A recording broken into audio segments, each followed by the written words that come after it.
Can you give us a question? I'm not going to give you a question. Can you stay categorical? You are fake news. Fake news, un mot nouveau qui a envahi notre quotidien et concerne désormais tous les domaines. De la politique aux faits divers, en passant par la santé. On va tous être pucés. Ils vont réussir à nous injecter ça dans des vaccins. Les motivations de ceux qui les fabriquent sont multiples. Influencer l'opinion, changer le cours d'une élection. Ce ne sont plus des journalistes, ce sont des organes d'influence. Ou tout simplement gagner de l'argent. Hillary Clinton is a goddamn demon. Des fausses informations qui se propagent sur le numérique, des sites les plus obscurs aux réseaux sociaux. Bienvenue dans la fabrique du mensonge.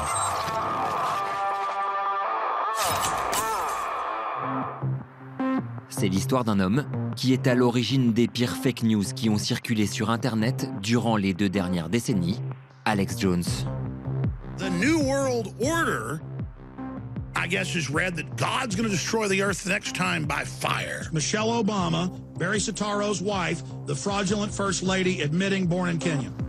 Alex Jones, le pape du complotisme, qui a su, au fil des années, infiltrer les géants du web et utiliser leurs outils pour créer un empire conspirationniste.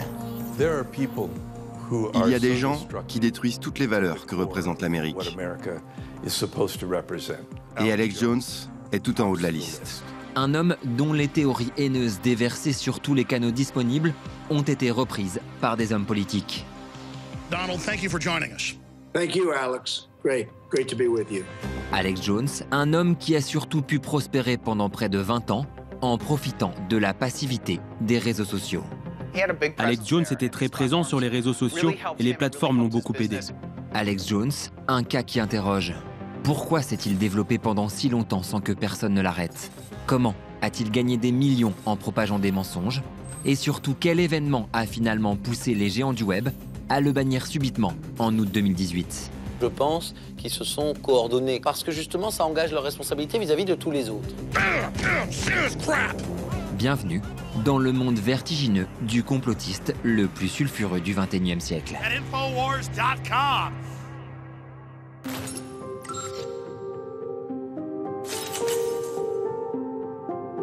Alex Jones grandit dans les années 80 à Roswell, une banlieue bourgeoise de Dallas, au Texas. Son père était dentiste et sa mère femme au foyer. Ils étaient républicains conservateurs. Rien d'inhabituel, surtout dans un État comme le Texas. Au lycée, Jones lit la Bible des conspirationnistes. Non der Colit Conspiracy. Personne n'ose appeler ça complot. Écrit par Gary Allen, un ancien journaliste, ce livre va changer la vision du monde du jeune Alex Jones. D'après ce livre, une grande partie de ce qui se passe dans notre pays n'est pas le fruit du hasard ou les conséquences des décisions du président. Notre pays serait dirigé par un groupe de penseurs qui tireraient les ficelles dans l'ombre. À la fac, Jones rencontre une star de la politique texane. Yes, we will take our own risk. It is our own lives. We want to be left alone and let's get the government off our backs. Ron Paul, le leader d'un mouvement typiquement américain, les libertariens. Le mouvement libertarien, ce qui le définit, c'est très simplement la haine de l'État. C'est-à-dire que l'État est intrusif. Il s'insère dans la vie des gens. Il leur dit ce qu'il faut faire, ce qu'il ne faut pas faire. C'est une source constante de limitation de la liberté individuelle des citoyens américains. Des idées qui inspirent Alex Jones et dont il commence à faire la publicité sur les ondes d'une radio locale d'Austin, où il a trouvé un job d'animateur. In my arms. Yeah, that's Alex Jones, baby. All right, we're talking about some serious issues today. We're talking about how... Nous sommes en 1995. À l'occasion d'un événement dramatique, Jones va faire sa première sortie conspirationniste. À Oklahoma City, un attentat à la voiture piégée visant un bâtiment fédéral fait 168 morts. The witnesses that we talked to, they said that they heard the explosion a little bit after 9 o'clock. Immédiatement après l'attentat, la police arrête le coupable, Timothy McVeigh, un milicien d'extrême droite. Sur les ondes de la radio locale, Alex Jones dénonce très vite un complot et accuse le gouvernement d'être à l'origine de l'attaque. Des thèses qu'il va défendre pendant 3 ans, jusqu'à son licenciement pour incitation à la haine. Nous sommes en 1999. Alex Jones a 24 ans et Internet explose. Il a alors l'idée de créer InfoWars, son propre média en ligne. The war has already begun. It's an information war. It's a war being fought right here in the human mind. 11 septembre 2001.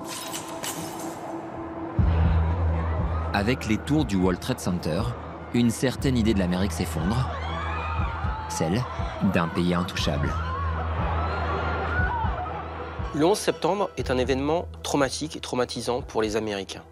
C'est un attentat d'une ampleur inédite sur le sol américain. Il va donc falloir trouver une explication qui est plus acceptable que la version officielle. And for many years I've been exposing the criminal elite, also known as the New World Order.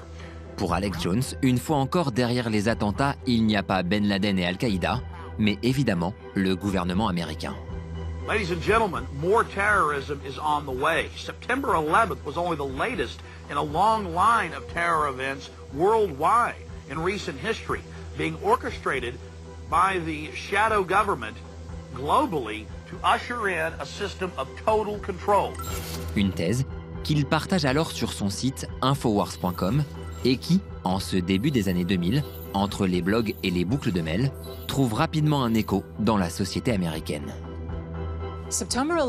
Le 11 septembre a donné une audience beaucoup plus large à Alex Jones. Cela ne veut pas dire que tous les Américains savaient précisément qui il était, mais une partie significative du pays a compris ce qu'il représentait et était intéressée par ses théories sur le 11 septembre. Avec cette théorie du coup monté, dite de l'inside job, Alex Jones devient une personnalité dans le petit monde des complotistes. Mais il va bientôt trouver le moyen de connaître une audience mondiale. En 2005, dans la banlieue de San Francisco, 3 jeunes entrepreneurs lancent un site d'hébergement de vidéos en ligne. Son nom, YouTube. Alex Jones comprend très vite l'intérêt d'occuper ce nouveau terrain.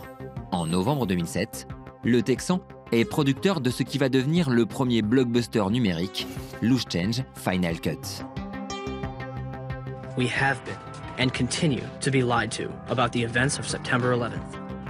Un pseudo-documentaire de 130 minutes qui compile toutes les thèses conspirationnistes sur le 11 septembre. And that elements within the United States government and mainstream media continue to cover up the truth. Le succès est immédiat. Loose Change affiche rapidement des millions de vues sur YouTube. Depuis Loose Change, on a en quelque sorte eu énormément d'imitateurs, d'individus qui, chez eux, dans leur cuisine, dans leur salon, ont voulu créer leurs propres vidéos mises en ligne sur une plateforme de diffusion numérique pour essayer de devenir le futur Spielberg des complotistes. Alex Jones devient peu à peu une star chez les complotistes et son site une référence. S'il peut s'exprimer en toute impunité, c'est qu'aux États-Unis, le premier amendement de la Constitution lui garantit une liberté d'expression totale. C'est ce qu'on appelle le free speech. Il n'y a pas l'équivalent aux États-Unis des lois françaises qui limitent la liberté d'expression en interdisant le discours raciste, le discours antisémite, le discours négationniste. Jamais le gouvernement américain ne pourra, par exemple, imposer la fermeture d'un média ou mettre un journaliste ou un animateur en prison pour les propos qu'il a tenus. Le free speech, une notion revendiquée alors par les dirigeants des réseaux sociaux pour expliquer leur passivité vis-à-vis des contenus haineux et complotistes postés en ligne. Yes, we can. 4 novembre 2008. Thank you. God bless you. And may God bless the United States of America. Barack Obama est élu président des États-Unis. Jeune, progressiste et noir, Obama incarne tout ce que déteste Alex Jones. La haine d'Alex Jones contre Barack Obama, elle n'est pas du tout isolée. C'est la haine de tout le mouvement alt-right, de tout le mouvement libertarien. Ça a été le catalyseur rêvé pour toute cette droite conservatrice radicale américaine. Dès le début du mandat d'Obama, poussée par la haine du président, la droite extrême américaine, l'alt-right, se fédère sur Internet en utilisant les réseaux sociaux et en créant une constellation de sites. Au centre, on retrouve évidemment Alex Jones, qui s'en prend dès le début aux origines de Barack Obama. And I'm not saying Muslims are bad. The point is he's lying about it. And his real name is Barry Soetoro. We have this T-shirt available now at Infowars.com, a picture of so-called Obama. Selon Jones, Barack Obama n'est pas né aux États-Unis. Une rumeur qui fait un carton sur les réseaux sociaux, surtout qu'elle a une dimension complotiste. Si le démocrate n'est pas né sur le territoire, la Constitution lui interdit d'être président. Cette fausse information prend même tellement d'ampleur qu'Obama, en personne, est contraint de la démentir. Now, let me just comment first of all on the fact that this issue has been going on for 2.5 years now. I think it started during the campaign. And I have to say that over the last 2.5 years, I have watched with bemusement. I've been puzzled at the degree to which this thing just kept on going. Every news outlet that has investigated this confirmed that, yes, in fact, I was born in Hawaii, August 4th, 1961, in Kapi'olani Hospital. You know, before, these were... Vous savez, il y a toujours eu des extrémistes, mais ils n'étaient pas très visibles. Ce sont les réseaux sociaux qui leur ont permis de gagner en notoriété. Et nous avons vu ensuite les dangers que ça peut engendrer. La machine est lancée.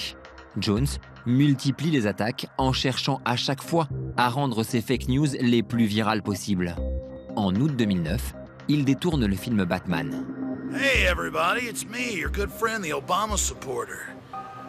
And we're about to go out and spread some love for the president, the good puppet of Joker International, worldwide, the offshore criminal banks raping America and laughing all the way to the bank.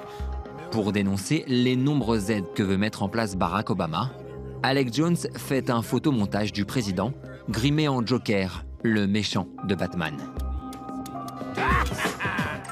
Le visuel, tiré de la pop culture, fait le tour du monde et inonde les réseaux sociaux.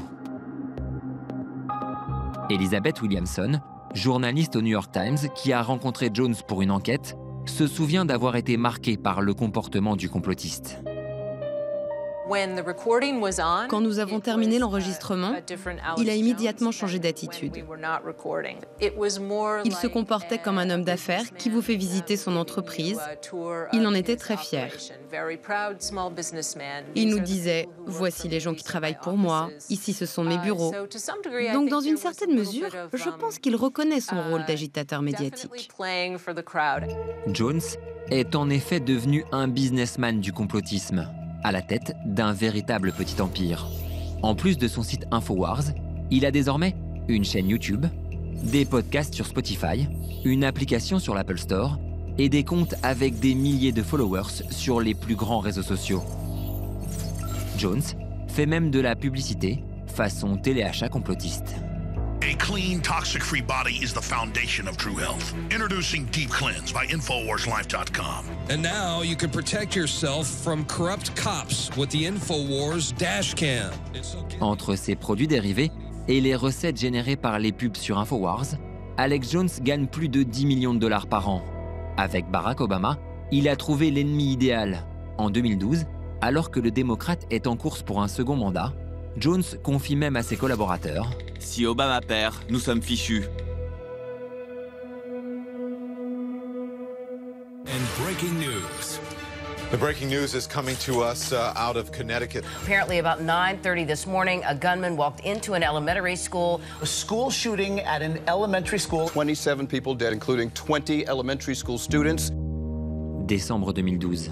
Adam Lanza, 20 ans, ouvre le feu dans l'école primaire Sandy Hook, dans le Connecticut. Il tue 26 personnes, dont 20 enfants. She always had something kind to say about anybody. The comfort that we can find that at least we know that there's other people that are in the same boat that we are. Sandy Hook, l'une des pires tueries de masse de l'histoire américaine, Sauf pour Alex Jones, qui franchit encore un palier dans l'indécence. Sandy Hook is a synthetic, completely fake, with actors. Alex Jones s'est fait le porte-parole d'une théorie du complot particulièrement vicieuse, selon laquelle c'est un événement monté de toutes pièces par le gouvernement, où il n'y a pas eu de tuerie, il n'y a pas eu d'adolescents avec des armes dans l'école, il n'y a pas eu 26 morts. Alex Jones applique comme toujours sa grille de lecture complotiste. Cette attaque aurait été orchestrée par l'administration Obama pour remettre en cause le port d'armes. Alex Jones s'est servi d'une information qui aurait pu être vraie, selon laquelle Barack Obama et son administration étaient favorables à des lois plus strictes concernant les armes à feu. Et comme d'habitude, il a transformé ça en quelque chose d'absurde. Sauf que cette fois-ci, les théories d'Alex Jones ont des conséquences bien réelles. Sur les réseaux sociaux, les complotistes sont désormais persuadés que la tuerie n'a jamais eu lieu. Sandy Hook n'est qu'un canular orchestré par le gouvernement avec la complicité des parents. Convaincus que les parents des victimes sont des comédiens, les complotistes se mettent à les harceler. Sur Facebook, des familles sont obligées de supprimer les pages créées en mémoire de leur enfant. Et certains sont même traqués dans la vraie vie. Le père de Noah, 6 ans, menacé de mort par les complotistes, témoigne de l'enfer qu'est devenu sa vie. I'm such a prime target for them in terms of directing hate at me. So I'm kind of accustomed to the Clark Kent life of people don't really know who I am in everyday walks of life, and I'm mindful of my safety. Ce contexte de menace réelle ne pousse pas pour autant les géants du web à intervenir en modérant par exemple certains contenus ou en fermant des comptes et des pages incitant à la violence contre les parents de victimes. Pourquoi est-ce que les géants de l'Internet ne réagissent pas et ne l'empêchent pas de parler? Parce qu'ils ne considèrent pas que c'est leur rôle social. Ils ont vu ça, ils étaient très tristes pour les victimes et très tristes qu'on puisse dire quelque chose pareil, mais à aucun moment ils se sont dit que ça pouvait être leur responsabilité de couper le robinet qui permettait de parler aux internautes. À ce moment-là, Alex Jones ne sait pas encore que cet épisode va provoquer sa chute. All I know is the official story of Sandy Hook has more holes in it than Swiss cheese. Lui continue à développer sa multinationale du complot en se mettant au service d'un homme qu'il juge prometteur. He is a maverick. He's an original. He tells it like it is. Donald Trump is our guest, ladies and gentlemen, for the next 30 minutes or so. First off, Donald, thank you for joining us. Thank you, Alex. Great to be with you. Décembre 2015. Ce jour-là, en recevant Donald Trump, Alex Jones voit en lui un homme qui pourrait porter ses valeurs et ses théories au plus haut sommet de l'État. A year into office, you'll be saying, wow, I remember that interview. He said he was going to do it and he did a great job. You'll be very proud of our country. À l'issue de l'interview, l'Empire Infowars se met au service de la candidature de Trump en relayant massivement des théories conspirationnistes antidémocrates. Des théories qu'on retrouve rapidement dans la bouche du candidat républicain. ISIS is honoring President Obama. He is the founder of ISIS. He's the founder of ISIS. Alex Jones, Donald Trump, les deux facettes d'une même pièce, alliées dans un deal gagnant-gagnant. Le complotiste apporte des électeurs au candidat. Quand Donald Trump a participé à l'émission d'Alex Jones durant sa campagne et qu'il a déclaré « Votre réputation est incroyable, je ne vous laisserai pas tomber », il s'adressait aux électeurs qui habituellement ne se sentent pas représentés par les politiciens. Et en retour, Trump fait gagner de la visibilité à Alex Jones. C'est un moment clé de la course présidentielle de 2016. La post-vérité d'Alex Jones et la post-vérité de Donald Trump ont fusionné. Et je crois que c'est fondamental dans la course à la victoire de Trump. Au fil de la campagne, Jones se déchaîne en allant chaque jour un peu plus loin dans sa haine des démocrates. Il affirme par exemple que Michelle Obama est en réalité un homme.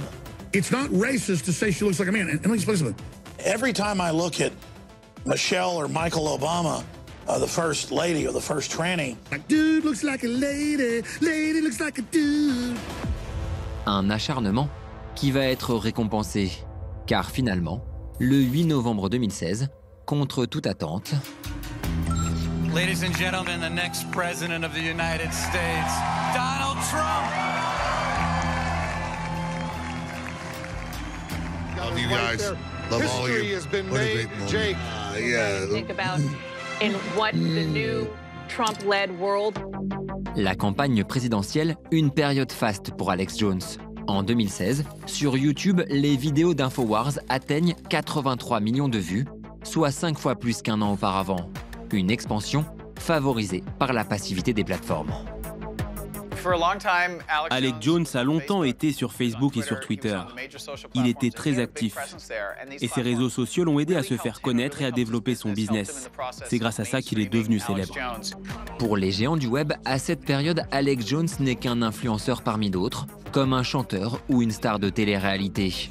La communauté qui le suit et l'engagement qu'il génère comptent plus que les contenus qu'il partage. Les ingénieurs qui produisent Google, qui produisent Facebook, proviennent d'un endroit et de lieux, d'universités, où dans bien des cas, ils n'ont pas eu de cours de droit, d'histoire, de sciences politiques, où on ne leur a pas non plus donné l'idée même d'une responsabilité sociale, et où on a vanté leur génie technique de la réalisation en leur disant, dès lors que tu es bon techniquement, quoi que tu fasses, tu auras raison de le faire.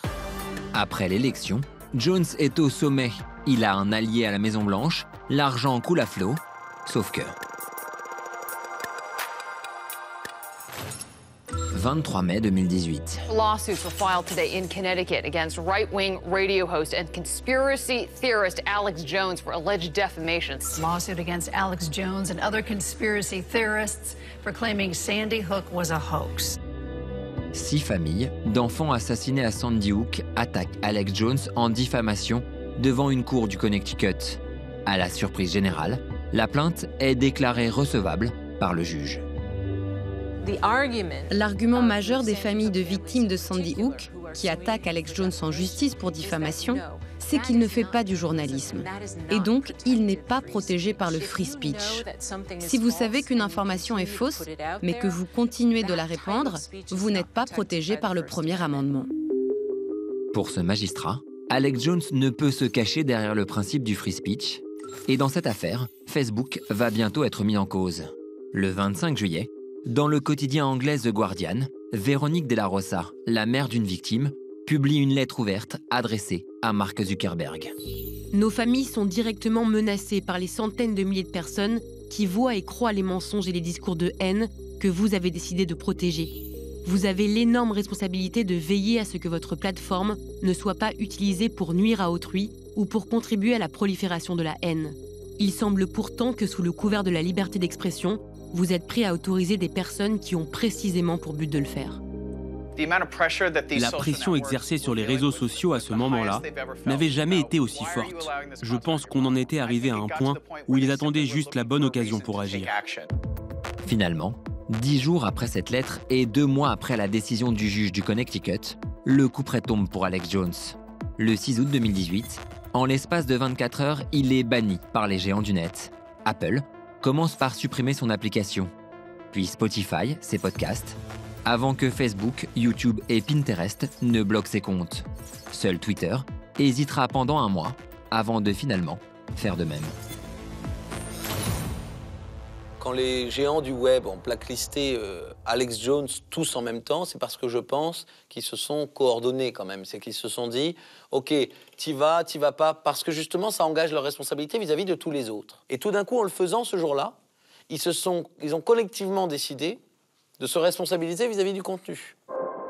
Mais comment expliquer qu'après avoir laissé Alex Jones et son business proliférer pendant 20 ans, les géants du web aient tous subitement abandonné leur politique du laisser-faire? Analysons la manière dont Alex Jones a été banni. Pendant longtemps, il a enfreint toutes les règles. C'est donc un échec pour les plateformes. Alors certes, ils ont fini par le bannir, mais d'une manière assez déplorable. En bannissant Alex Jones, les géants du web l'ont simplement sorti de leur équation personnelle. Le complotiste, lui, est toujours actif sur Internet, où une grande partie de son audience continue de le suivre. L'histoire d'Alex Jones marque une rupture. Pour la première fois, les géants de l'Internet ont assumé leurs responsabilités dans la diffusion des fausses informations et des discours haineux. Les GAFA ne pourront pas faire l'économie d'une réflexion sur la manière dont des forces politiques et médiatiques utilisent leur plateforme pour faire avancer un programme idéologique, parfois discutable et problématique. Difficile, désormais, pour les géants du web de se cacher derrière leur sacro-saint principe de liberté d'expression pour laisser le champ libre aux complotistes. Je pense que nous avons besoin de normes concernant la vérité. C'est évidemment une question d'équilibre, car il faut respecter la liberté d'expression. Mais lorsque les choses sont objectivement fausses, lorsque vous nourrissez la peur ou que vous incitez à la haine, il devrait y avoir des limites. Mais quels sont les critères qui poussent les GAFA à bannir ou pas les innombrables disciples d'Alex Jones qui inondent aujourd'hui encore la toile? C'est un véritable défi pour la société, un défi pour la démocratie. Des idéologies extrémistes fleurissent un peu partout et nous devons apprendre à naviguer dans ce flot d'informations. Le bannissement d'Alex Jones pourrait bien être l'arbre qui cache la forêt des conspirationnistes.